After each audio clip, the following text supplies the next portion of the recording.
You are what you consume. Sharon Horne-Ellstrom here. Welcome to, and so is your business. Welcome to day 124 of our Supersize Your Business Annual Challenge. Today we're talking about, and all this month we're focusing on mental health and well-being, but today specifically we're talking about what we consume, what we pay attention to, what we put into our system, and meaning our brain and our thinking, what we're exposing ourselves to, has an incredibly powerful impact on us as individuals and leaders of our organization, but also on our business as a whole. Why? Because the speed of the pack is determined by the speed of the leader. I don't care what you say. That is so true. All the businesses that you see succeeding in your industry and other industries, their speed, their success, their results are determined by what inputs they're allowing into the business and into the individual leaders' systems, brains, minds, etc. It's why books, little books, CDs, back remember the day when we listened to CDs all the time? I still do. I still have a CD, a drive on my old computer, and I listen to that. This isn't a good old book, Getting What You Want.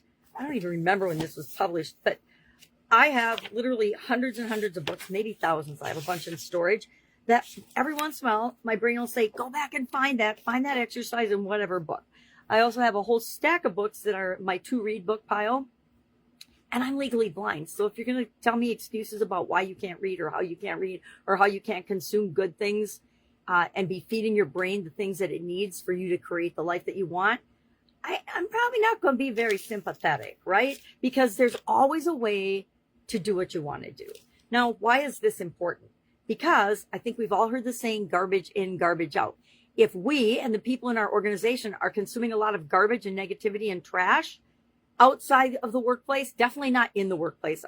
We always have guidelines in place that say, you know what? You're not doom scrolling. And that's a term for just scrolling through different social media platforms that are negative, violence, political, anything evil or negative.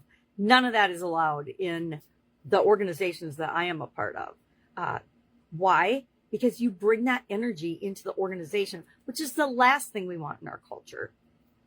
Your mental diet, what you listen to, what podcasts, what radio stations, what television you watch, what news you listen to, all of that, whether you're consciously aware of it or not, and mostly we're not consciously aware of it, has an impact on us.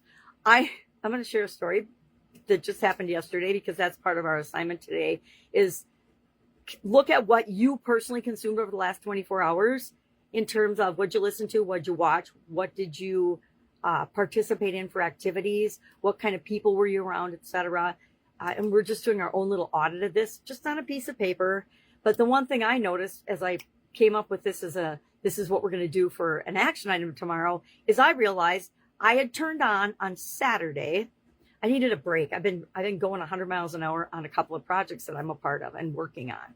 And my brain just needed a shut-off valve and a break. So I turned on Netflix and just picked a random show. It turns out to be an alien invasion type apocalyptic show. And I watched a few episodes of it and I realized that negativity and that fear and doubt and worry was seeping into what I was watching and paying attention to on my computer. And so I'm like, nope, time out, done with that. Not going to watch that for a while. But will I turn to things like Netflix for an escape once in a while? Yes. I will admit it's much better for me to go to a walk or go for a walk in nature or go down by the river than it is to consume no mind television. But depending on the weather, that happens on occasion. But I also know that I need to steel myself against the influences of doubt, worry, fear, anything negative, right? Because if I bring that energy into my business, what happens? It permeates the culture of the business and it goes to everyone. Why?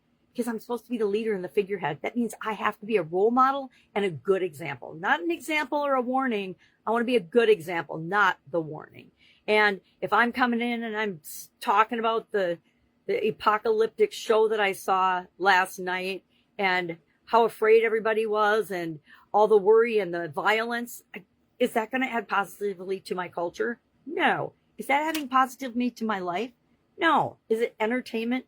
It's pure entertainment, and we can put that in a box and say, okay, that was just entertainment. It's like going to the theater, going to the movies. That's just pure entertainment. And It's important, though, that what we pick and choose is something that we want to feed our brain. Garbage in, garbage out. That it's almost a natural law, right? It's almost a law, a universal law. Garbage in, garbage out. Keep it simple. Things like that we want to choose consciously to feed our brain. Now, I don't know if I've challenged this group yet to stop watching the news, but if you're still watching the news, I challenge you right now to go on a 1-week diet and not consume any news. I don't care what news network you watch. I don't care what news sources you look at. Take a time out, take a break for 1 week, and then report back how you feel. I guarantee you will feel so much lighter and so much better that you won't even believe that you didn't do it before. It's like giving up coffee. It hurts for a few days, and then all of a sudden you feel great. How do I know? Because I've done it several times in my life. What we curate, and this is our responsibility, it is up to each and every one of us as individuals to actually pick and choose or curate like a museum what you will and will not let into your mind, let into your thinking, let into your thoughts. Go back and read some classic marketing if your business needs some marketing oomph, right? If you need some sales training, read some of the best books on sales training or listen to them on tape while you go for a walk in nature. I think listening to books on tape while you go for a walk in nature and still observing and looking around you is probably one of the most powerful ways to learn. At least it is for me, because I absorb not only the positive aspects of nature, but the material that I'm feeding my mind at the same time.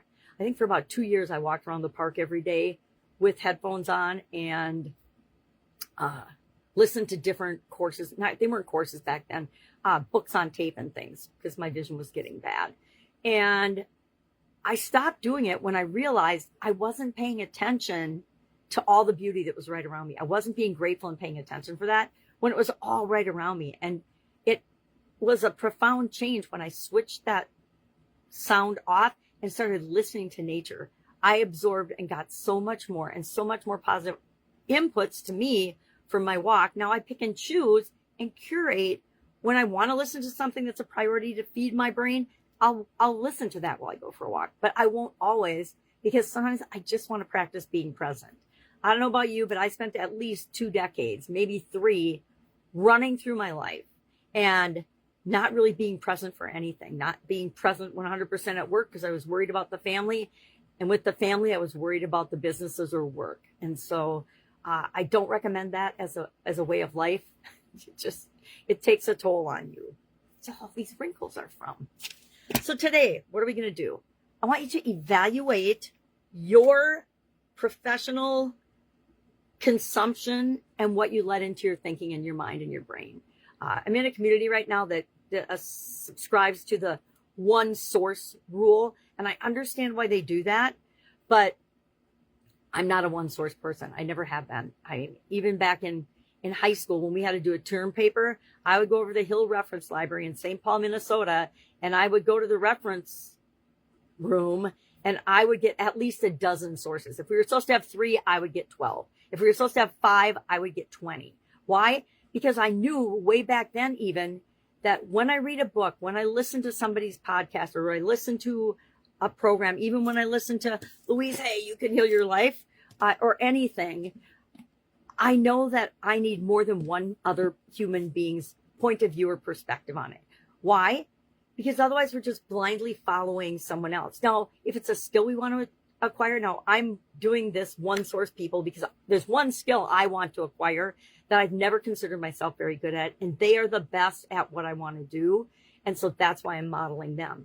And they'll be my one source for that for a while until I achieve the results I want. And then I will broaden my horizons, because we always need to take everything we learn, whether it's from one source or 12 sources, and assimilate it and make it our own. Figure out how it applies and how it works for us and for our business. So today, evaluate what's coming into your life and into your business, because it's coming into your life, and then just make it write a list, and then a little positive or a little negative by it. I see my lights are out. All right. That is our action item for today. And then share in the comments below one book, one course, one something that you are going to consciously curate this week. I'll give you the whole week, but write it down today, and then write it on your schedule when you're going to go get it, and then start consuming it. All right. That's it. Have an awesome day, and I will, of course, see you tomorrow.